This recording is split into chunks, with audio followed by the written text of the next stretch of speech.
Well, good morning, everyone. Welcome to our first webinar, co-hosted webinar with our VAST partners of the year. It's the first one for the 2005-2006 year. And we're glad you're going to spend a little bit of time this morning with us.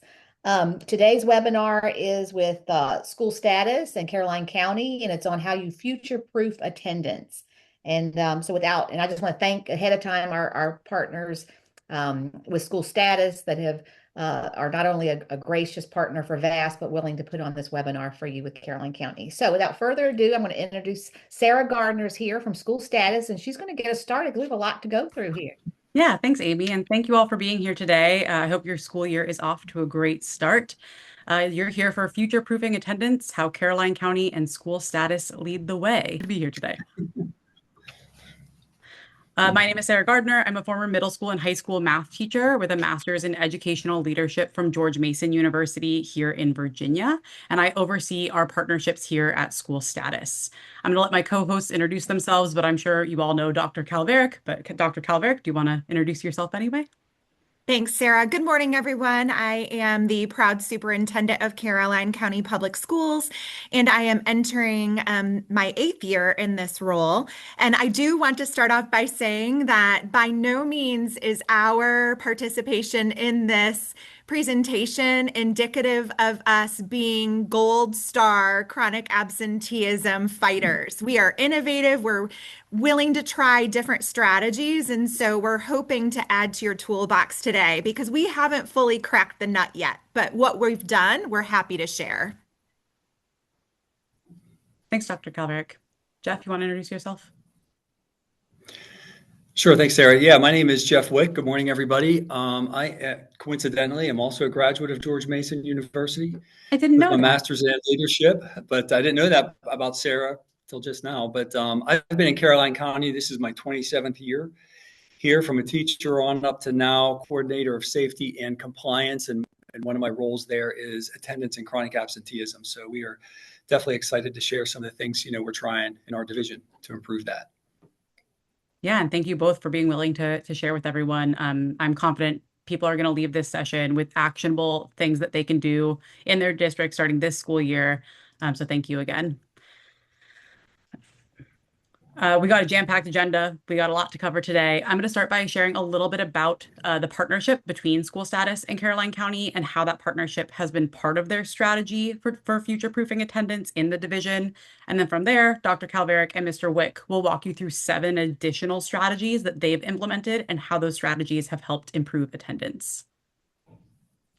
A little bit about SchoolStatus for those who aren't familiar. We work with districts all over the country. I actually see some of our partners here today, which is great. We serve over 2 million students across the country, but here in Virginia, these are just a few of our partners. And specifically, what we actually do is we take the administrative parts of attendance management off of your team's plate. So everything from printing, stamping, and mailing your attendance letters to conference scheduling to truancy dockets, so that rather than spending time doing those administrative tasks, they can do the hard work of actually getting students and families back to school. So we're just giving them their time back. You can see our partners share that they spend about 5 to 15 minutes a week on the administrative parts of attendance management, rather than what I typically hear is many, many hours. So lots of time back to do that direct work with students and families. When I was talking to Dr. Calveric and Mr. Wick yesterday about the impact of partnering with SchoolStatus Attend and what that's had for them, they shared that combating chronic absenteeism, as you all know, requires a deep understanding of data and multiple approaches. There's not just one solution, but you really need to be able to take action in response to data. And SchoolStatus has helped them dig more deeply into data trends to come up with innovative strategies. It's also created more efficiency for their administrative staff and increased the consistency and efficacy of communication with families around attendance. So we're going to take a look at some of their data just to show you an example of the kinds of data they looked at to make plans for this school year. So I'll kind of be walking through their data, and then Mr. Wick will add a little bit of commentary on how they've used that data to make plans for this school year. So here we're looking at Caroline County's end of the year summary for the 24-25 school year. You'll see that we broke their active student population out into different categories based on their absences. So excellent, satisfactory, manageable, chronic, and severe chronic. We're going to start with the kids and families to celebrate the excellent and satisfactory attendance groups. That's 53% of their active student population. Those students have missed less than 5% or less than 8.5 days of school. Again, talking about this prior school year. Our goal is always to grow that excellent and satisfactory group and shrink everything else. So now looking at the next category, manageable, that's about 1,400 of their students. Those are the tipping point students. So positive attention right now at the start of the school year is going to go a long way with students who fell in this category last school year. In the SchoolStatus Attend platform, you can easily pull the list of these students by school site to make that insight actionable for your team. Now we're going to look at students falling into the chronically absent category. This is 13% of the active student population. Similarly, this student list can be pulled from Attend so that you can see by campus to make that action, again, more targeted moving into this new school year. We also have 136 students who are falling into that severe chronic distinction. The Caroline County team is going to continue to support these families this school year, but it's worth noting that when we reviewed this data with them in February, that number was 145. So from February to May, we got 9 students out of this category, which is awesome. This data tells us that the Caroline County team has been doing a phenomenal job focusing on all kids, not just absent kids, but the kids who consistently show up to school every day. There's lots to celebrate in this data. And as I'm reviewing this data, by the way, if you have questions, you can add them to the chat, and we have members of our team who can answer them for you too. Here we're looking at division chronic rate by grade level. So we're seeing our nationwide attendance is improving for all of our SchoolStatus Attend partners. And in many grade levels, we see that Caroline County is actually doing better than that Attend district average. So that light blue line represents about 2 million students.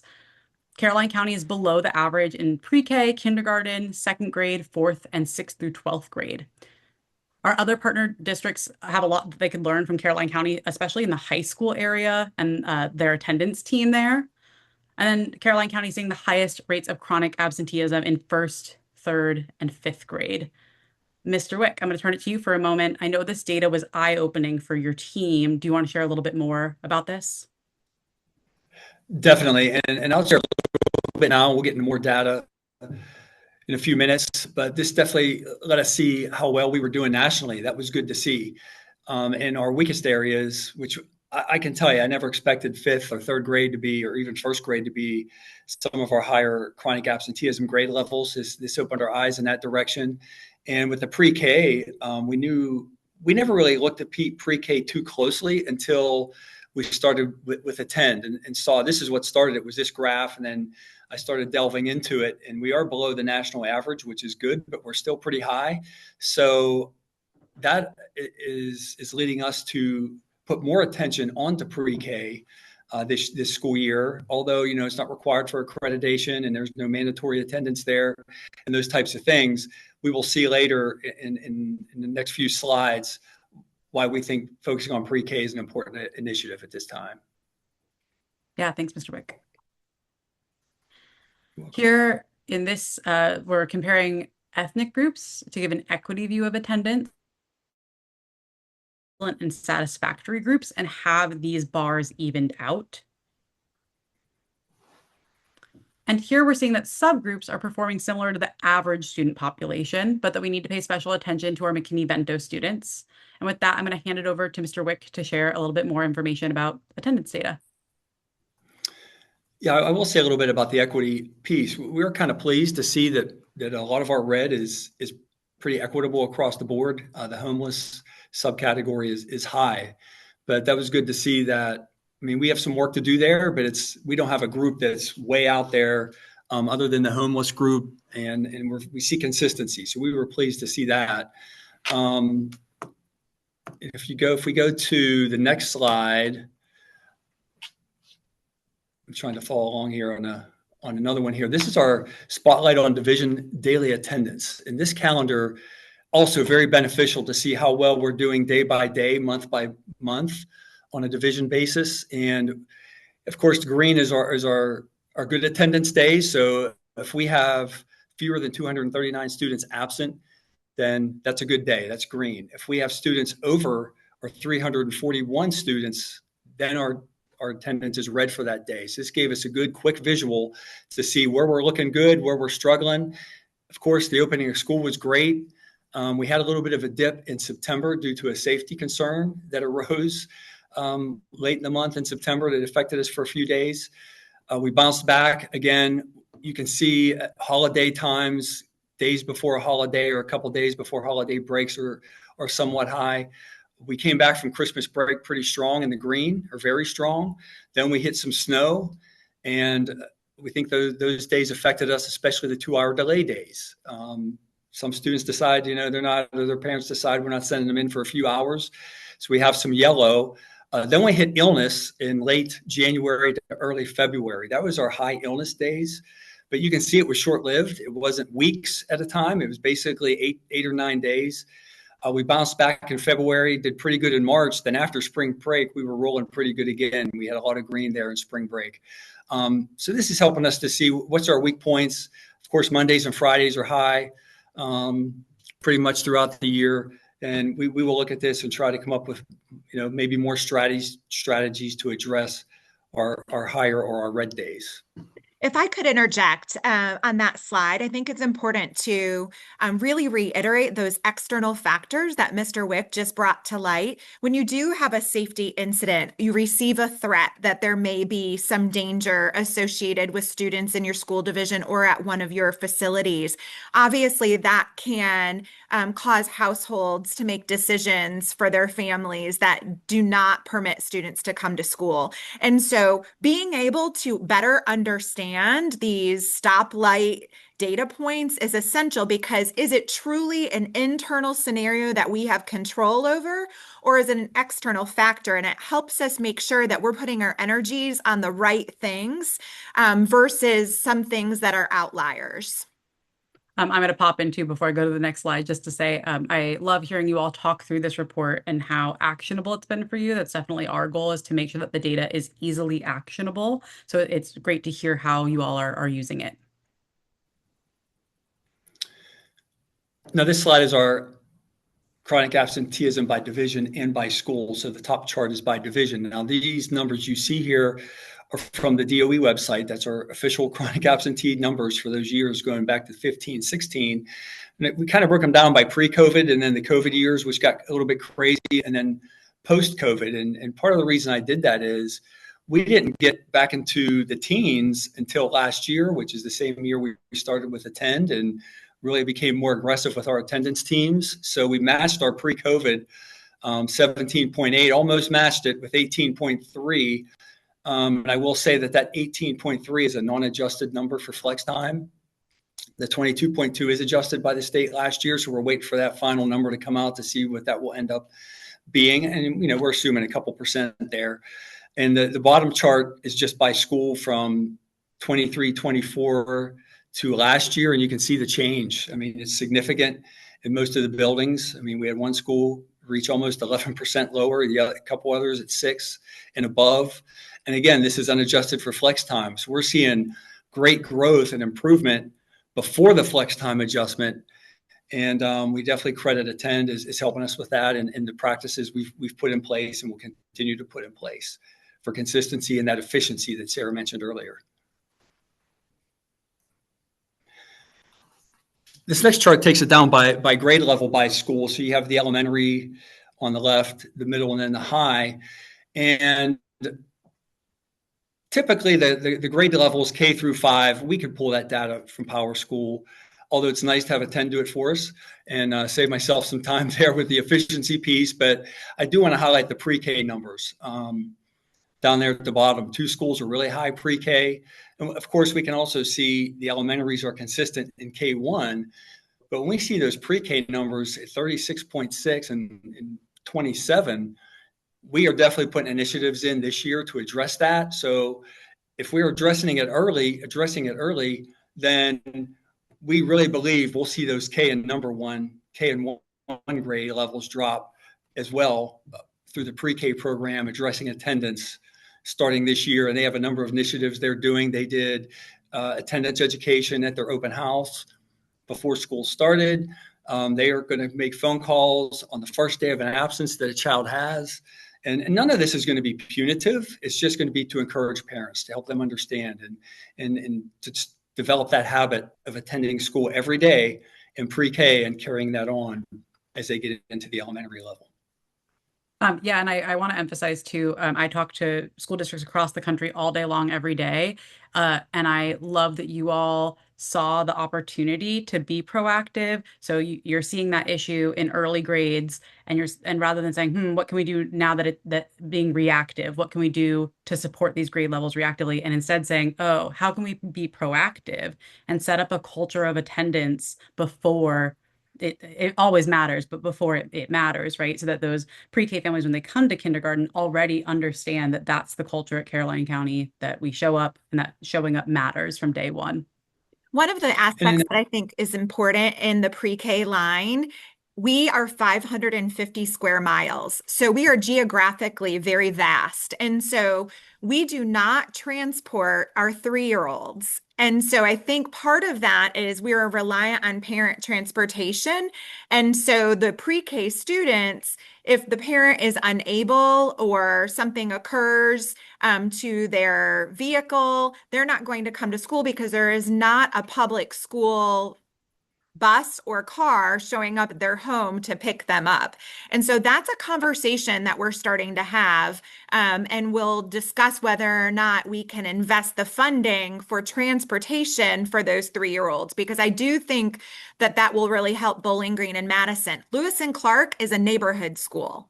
So they have a lot closer proximity to that building. So these are the types of data point conversations that we've been able to delve farther into, having been partnered with SchoolStatus. Mr. Wick, I know you started to say something. Did you want to add something here before I move on?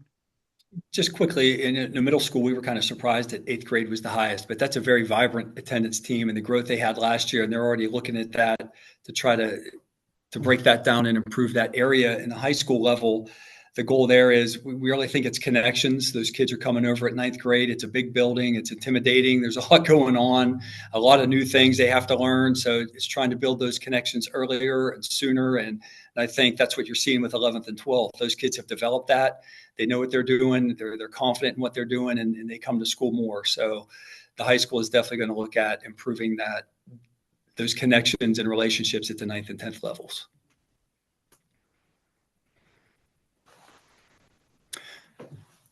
As far as communication goes, I don't know, Sarah, if you want to cover. Oh, sure. Well, let me start, I guess, but we do believe that the regular communication was huge. We were very inconsistent with our communication. Some schools were great at it, doing it every day with attendance letters and phone calls and whatnot. Others were not. But attendance definitely brought us to the consistency that we were looking for across all 5 schools and the efficiency in that system. So I'll let Sarah take the chart on the next slide. Yeah, thanks, Mr. Wick. So through Attend at Caroline County, we've sent over 18,500 letters last school year. Their save rate, that's a SchoolStatus Attend term that I'll explain. Their save rate is 49%. And what that means is 49% of students who got that first truancy or excessively excused absence letter last year did not qualify for a second letter the rest of the year. So that first letter was effective in getting those students back to school. And that shows that Caroline County has successfully slowed down absences when a letter is sent, when a phone call is given, or a conference is completed. It is having an impact on attendance. That consistent, efficient communication is effective. And I think part of that is, especially at the elementary level, is having them understand that just because the parent writes a note and it's excused does not mean that's not affecting us negatively or their child negatively, because we could have some students with 25 parent notes. So communicating that excused part of it to parents and helping them understand how that's detrimental to their child is helping us a lot too. Now, that was a big shift at the elementary level, but it was a smooth shift and the parents are understanding. And I think that's helping our attendance across the board. And on this slide, you can see a sample attend letter. That's the first excessive excused absence letter that goes out. We also communicate with parents regularly. That second one is a monthly express newsletter we put out to parents, and that's a September one, I believe. So as we put that out, the parents will see that data for the whole year. So September would stay on the next one, and then October, they can see what our trends are.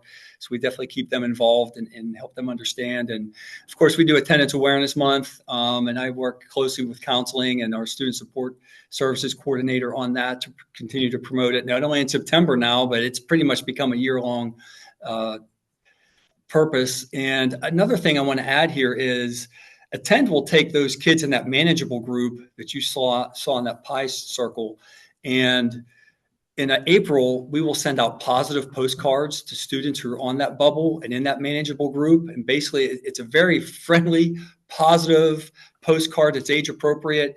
And it's basically, hey, you're doing great, hang in there, finish the school year strong type of thing. And I personally believe that's why our April numbers are so good, because people are seeing that. They're not checking out, oh, it's spring break, school's almost over, we can relax. Nope, we're not relaxing. Hang in there and finish strong. And I think that helped us a lot. If I could interject before we move on, I do think another aspect that's really important to note in our partnership is that there's very much white glove customer service. So you can lean in or lean out to the extent that your division needs. And what I mean when I say that is all of these letters and the positive postcards that we're referencing are generated by SchoolStatus. So it's not us being keyboard warriors trying to get just the right language. They send us a template, we send them our feedback, they modify, and then boom, it's ready to be shared widespread. So that is also attributed to consistency and efficiency in communication. And then I'm going to add too. I love our. I feel like we all are contributing a lot to these slides. It's great. With the positive campaigns, the way I think about it is it's building that student sense of belonging. So especially for students who don't typically hear positive things about attendance, if you're sending them something like Mr. Wick said, that's beautiful and positive, something they want to put in their locker or on their fridge that says, hey, you're doing a good job. Keep going. We love having you at school. It makes a difference when you're here. That really makes families feel seen. It makes students feel seen and makes them want to show up every day. So it's an easy low lift for your team. And like Dr. Calveric said, we handle as much of it as you want us to. And then your students and families feel that sense of belonging. So as we transition to strategy theme number 2, which is staffing, I do want to share that from this point forward, the theme 2 through 7, these are strategies that we are doing within Caroline County to supplement and enhance our work with the partnership with SchoolStatus. So from here forward, this is Caroline. And so feel free to reach out to us. We're going to do a fast and furious drive-by between Mr. Wick and myself. So if you need more information, don't hesitate to reach out to either of us. So I'll turn it back over to Jeff.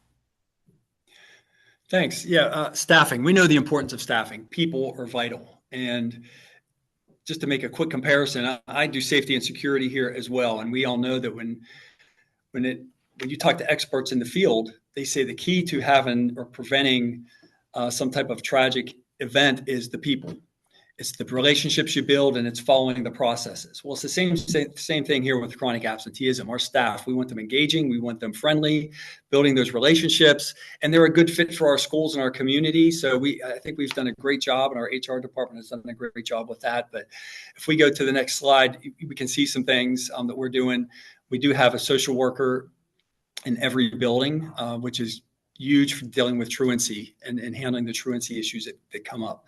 Well, I'll say this first. We do have attendance teams, and everybody I'm going to mention here is part of that attendance team, and they're a vital part of that attendance team. And if you look at that center graphic, that's our responsibilities chart and what we're doing at each absence, and everybody has a role there that they need to fulfill, and they work together on it. So a social worker primarily deals with truancy, but she will help out with excused. We have an attendance officer who works with every attendance team in every building. She goes there every day. She's in attend. She's in power school. She's dealing with attendance. She's working with the teams, calling parents, doing the attendance plans, the meetings. She's involved in all that stuff. But if a social worker says, I got a lot of truancy cases this week, can you help me out? Boom, she's in there helping out. So our teams work together very well. They're not just isolated in their lane and their specific responsibility. We've expanded our school counselors, of course. Yes, ma'am.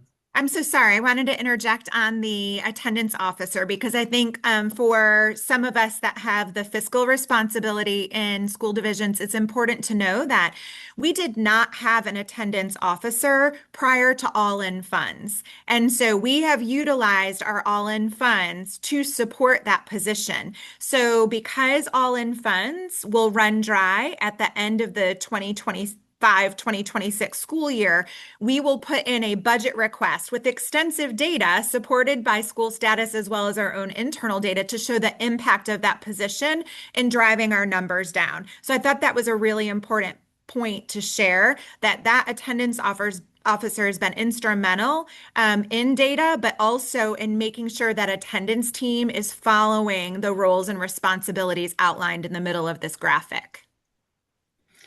Absolutely. And we got family engagement coordinators in each school, and they're just working with parents on anything, not just attendance. A parent may call with a need, or they may see a student having some type of struggle in a school, and they'll reach out to the family first. And those types of supports and connections, again, builds trust and in the schools. And I would say the FECs do a lot of things that prevent attendance becoming a problem because they're working with that family and encouraging those students to come to school. I think the only other thing I want to mention here is the teachers.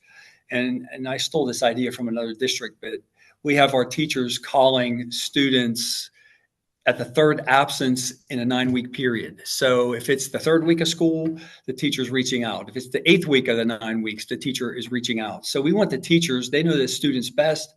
That's a big, huge part of the relationship piece, and we want them involved. And they also reach out at the 10th absence, regardless when it is or what it is, excused, unexcused. Again, we want parents and students to really feel good about their teachers and the relationships they have that will encourage them to come to school.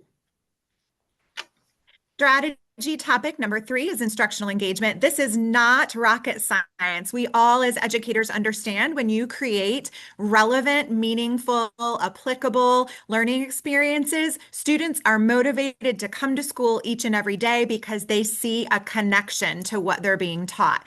So here are a few of the strategies that we have used to help lift this work post-COVID.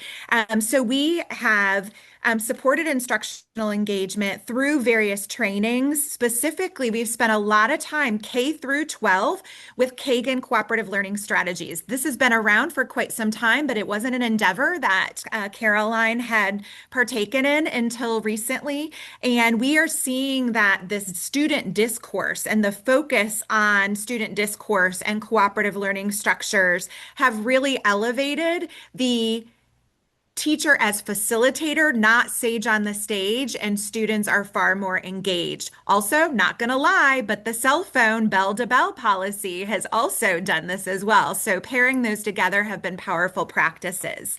At our high school, we are implementing academy models. And so we have a Singleton High School. We are blessed to have a very robust wing for CTE, Career and Technical Education, which is a bit of a unicorn for a small rural school division. But we've enhanced it by traveling to Kentucky and viewing an academy model that we were able to bring back and replicate. So you will see that we have STARS, LEADS, and EDGE. Our students in 9th grade participate in a freshman seminar course. It is mandated. They're exposed to all kinds of durable skill opportunities, as well as an introduction in greater engagement in the 17 career clusters. At the end of that course, they've of course done their academic career plan. They have identified the top academy that they want to be participating in as sophomores to seniors. This also creates a school within a school feel, bringing a school that's 1,250 students down to much smaller units that have specific staff identified that to them. And then we can offer work-based learning experiences, guest speakers, instructional materials that line up with those career interests in the disciplines of math, science, English, and history. That then leads to, of course, those powerful work-based learning experiences that we all know we need for the new school performance framework in the 3E categories. And then finally, just this summer, one of the other ways to elevate instructional engagement through the academy model is our high school English teachers attended a very intense PBL Works, which is project or problem-based learning, which is relevant real-world scenarios that they will be problem solving around and presenting on and pulling in community members. So these are just a handful of the ways that we're trying to really be intentional with increasing instructional engagement and impacting attendance. Moving into strategy 4 is mental health, and we have spent an enormous amount of human resources as well as fiscal resources tapping into what will work. We need to meet these unmet needs that are keeping students from coming to school, whether they're physical, emotional, or behavioral. So here are a few of our highlights. We are engaged with an organization called Cook Center. They operationalize our parentguidance.org. You'll see that medallion in the upper right-hand side of the screen. This offers parents coaching. It is a free coach for them. It is protected by HIPAA. They can log in virtually. They can go to webinars that cover 60 plus topics from eating disorders to substance abuse to addiction to pornography, you name it. It is a wide array of topics that our students are dealing with. And we feel like there is a three-legged stool. You have students, you have staff, and you have parents. We do a lot for student well-being and mental health. We're doing more for staff well-being and mental health, but we weren't doing anything for the parent component. And we said, we're doing all this work in school and we're sending them home, and those invisible backpacks are being refilled with some trauma in the house. And we now need to start combating that and giving parents the tools they need so that we can work in tandem. So that has been powerful. We also are, of course, many of us have therapeutic day treatment in all of our buildings. We also this year are piloting two things. We are piloting outpatient counseling services through LifeBridge in two of our schools that have the highest data points for threat assessments, risk assessments. One at the middle school and one at the elementary school, one of our elementary schools. In addition, we're piloting telehealth services. So we are a desert for mental health providers. It's actually 1 to 10,000 residents, which is an atrocious ratio. So we really feel like these additional services will help our students and our families get the supports they need and help them get to school to receive those. We also are partnered with Care Solace. Care Solace offers 24/7 multilingual care coordination. You heard me say that our service providers are very small in Caroline. And so Care Solace says, okay, Sarah Calveric needs a counselor or a therapist that has a specialty in this area. We, within 48 hours, are going to connect her and we're going to get her scheduled for an appointment.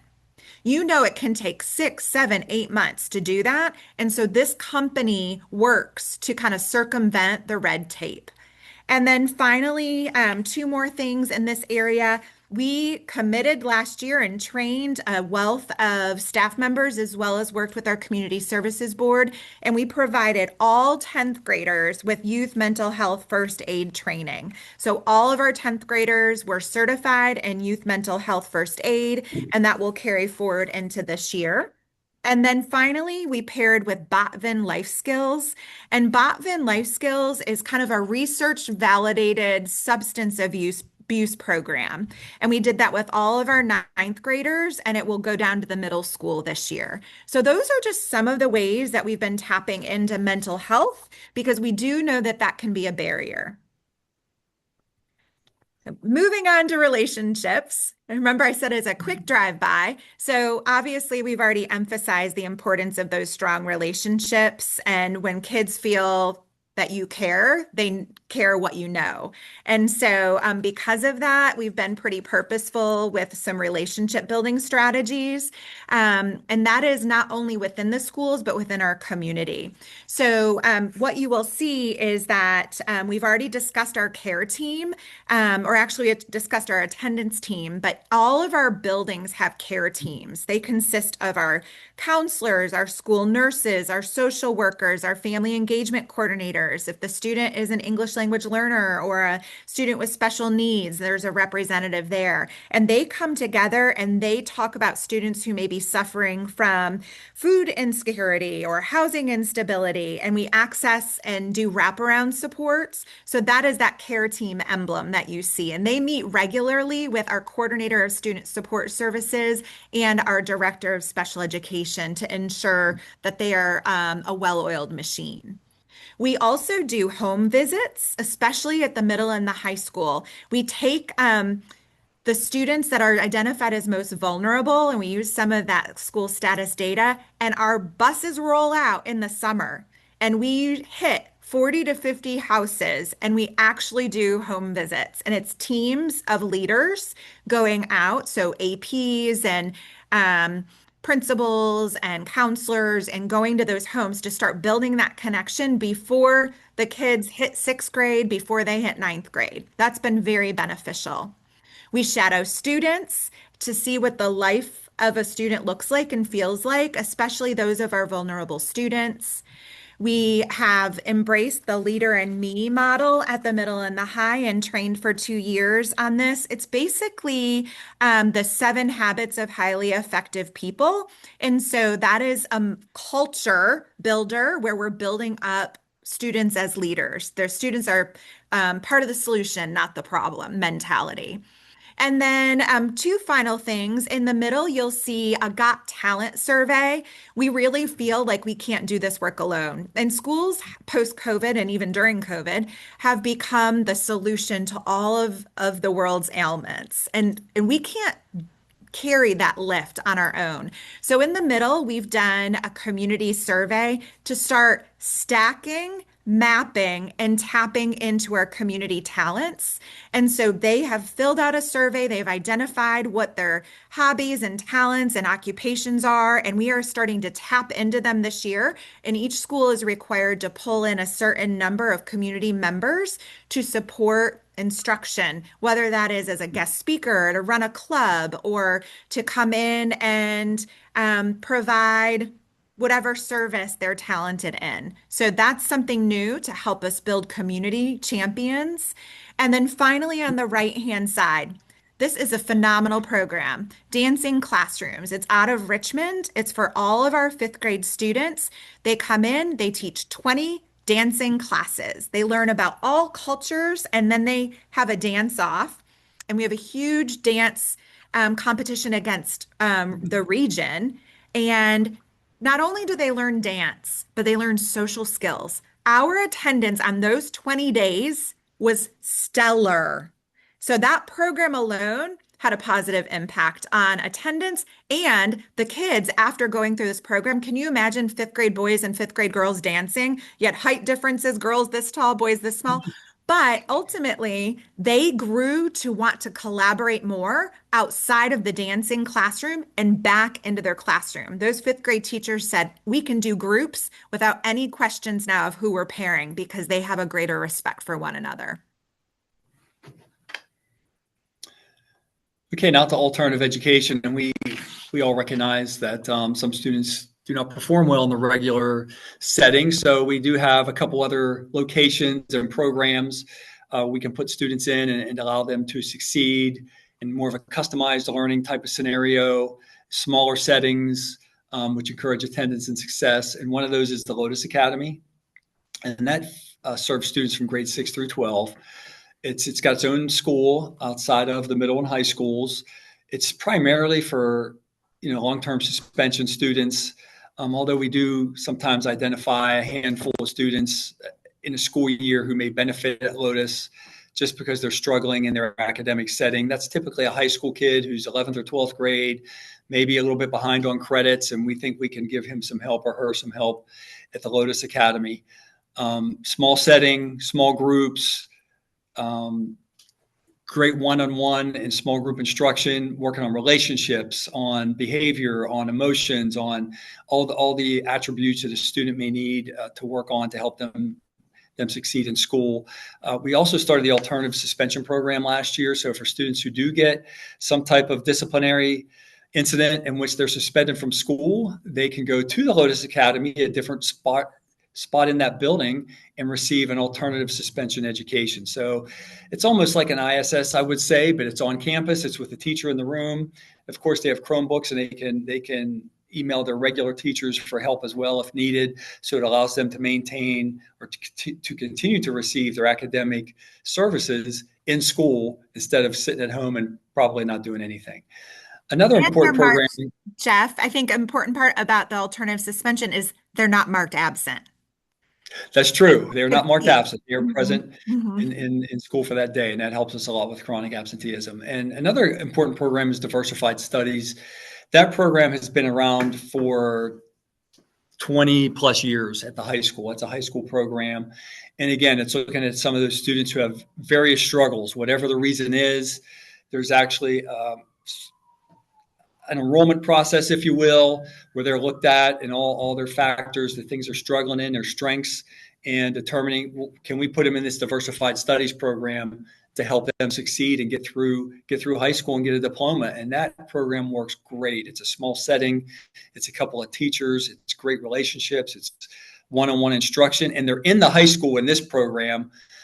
So we can still pull in other resources from other teachers and things within the school and counselors and whatnot to help those students. So all these options are extremely beneficial and invaluable to our students.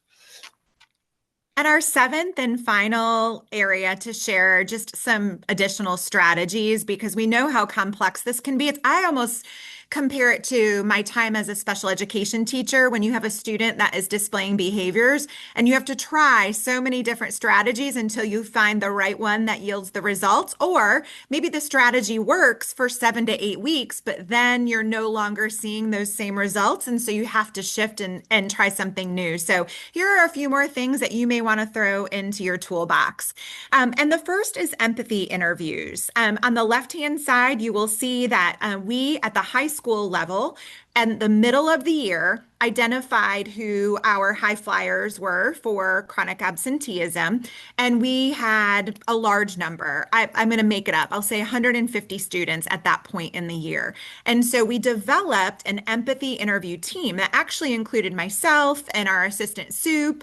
And we all went over and we divided that number up into groups of 10. And we each had 10 students assigned to us. And we met with them one-on-one for about 20 to 30 minutes. And we didn't ask all of these questions, but based on how the conversation was going, we were able to select the questions that we thought were most relevant, build that relationship. And at the end, we were able to identify, is this student chronically absent because they were suspended? Is a student chronically absent because they don't have an alarm clock?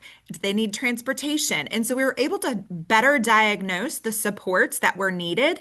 It's time consuming, but wow, is it a powerful practice? And so I wanted you to have some of the questions that we asked. I will tell you logistically, we created a Google survey.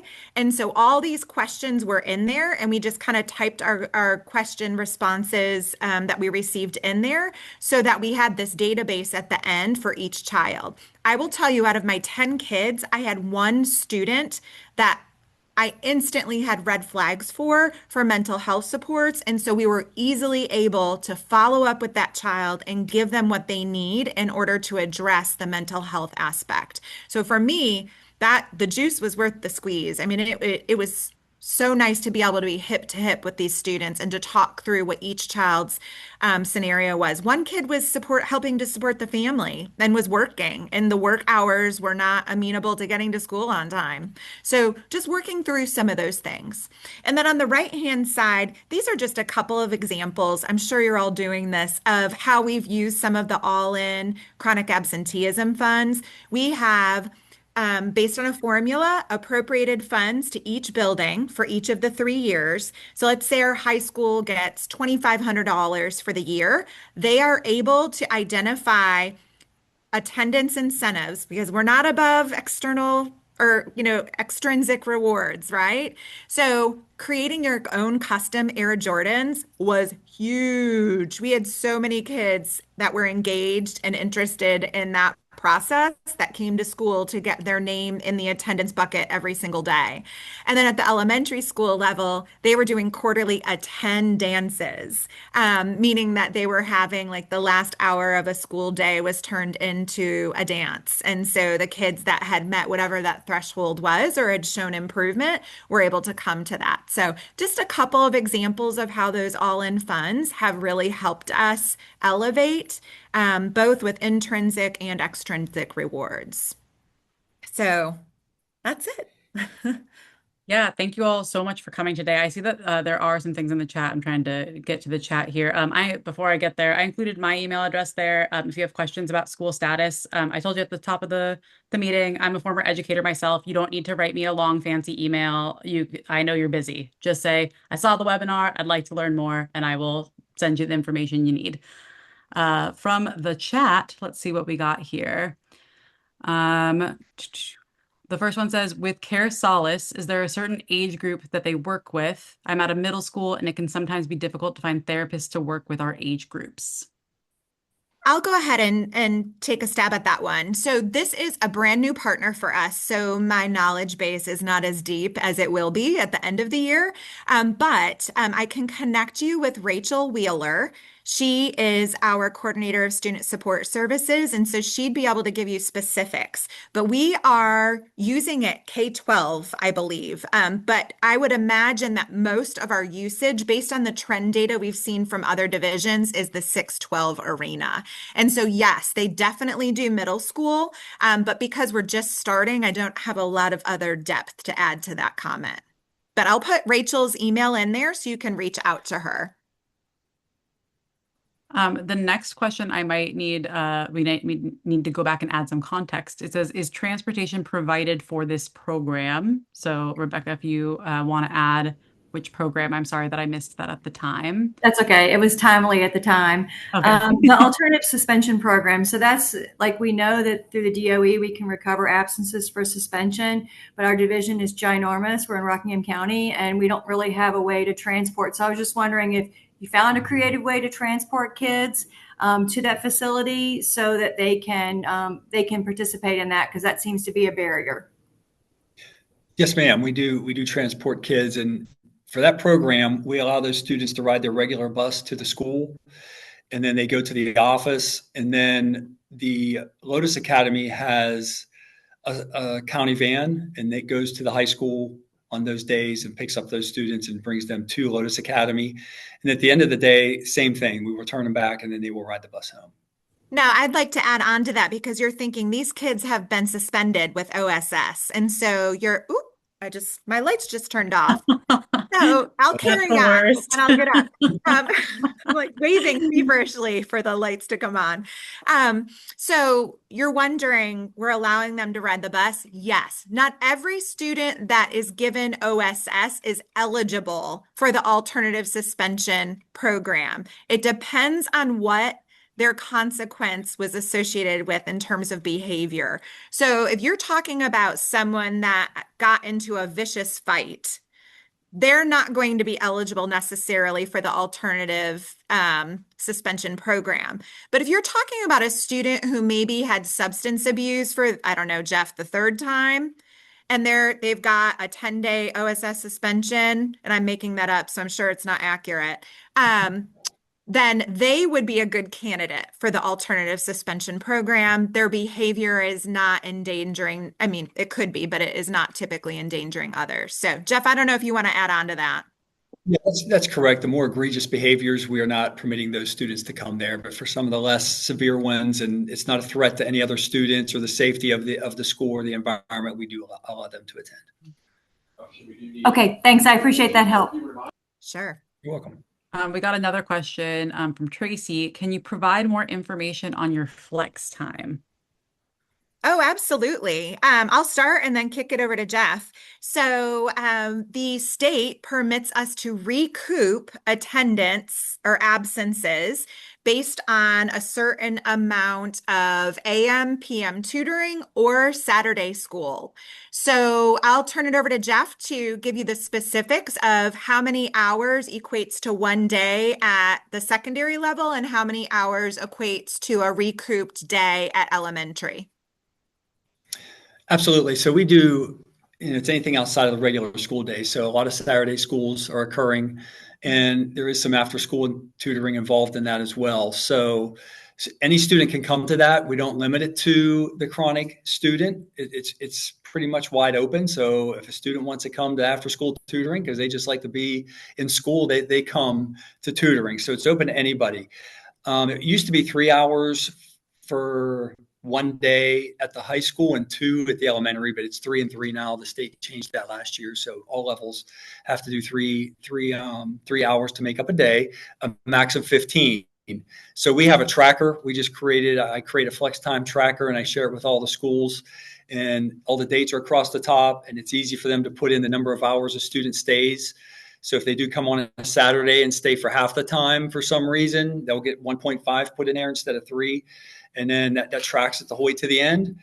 We take that cumulative number, and then the hard part to that is we have to enter it into Power School, into a certain field, and then the state takes that the data from that field and adjusts your chronic absenteeism with it. So we do have a lot of students who they may come and make up 6 days, but they have 25 days. So they don't help us chronically because they had too many days out. We've had students attend flex time instruction who have 3 absences. So they're not even affecting our chronic absenteeism, but we do get a good number who are there and that they're coming. They're oftentimes selected. They're so, listen, we want you to come to Saturday school for the next 3 Saturdays to make up some time. And the parents have been very supportive and with that and helped us out. So that's pretty much how we do it. Open it up to everybody and track it very, very closely so our numbers are right and put it in for the state so they can make the calculation for us.